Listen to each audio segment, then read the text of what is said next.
tebi što si obukao? Radno odelo. Radno odelo, bravo Dušan, radno odelo za pravi radni dan. A šta ćemo mi to danas da radimo? Sa stolice, sa drveta Iz aviona. i iz aviona. Sa ovim ovdje, jel tako? Sa tim tu, da. Zlato. Sestra me ne zove. Sestra me ne zove, ja dođem sam. Pogotovo kad su palačinke na stolu. Dušane? Koji rekao palačinke? Dušane, su ti rekli s koje visine ćemo skačati? Sa 3 km, a slobodan pad će da traje? Kilometar i po, odnosno nekih 40 sekundi, bravo. Da. Reci mi kako se osjećaš, jesi uplašen, anksiozan, nervozan, radostan? Ne znam, Jel da? Jedva čekaš da krenemo? Tako je, da. Okej, ajde ovako. Napravim tako. Tako pogledaj u kameru, malo ćemo izvući na snimke odatle. Bravo, odlično.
Dobar, a?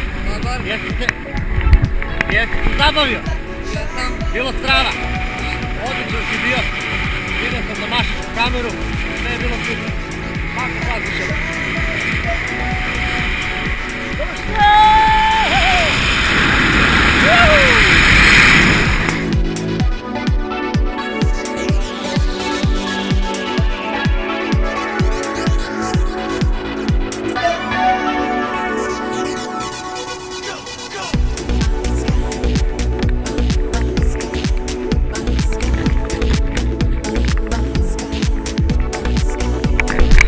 Ajmo odmah u kameru, prvi ustupak.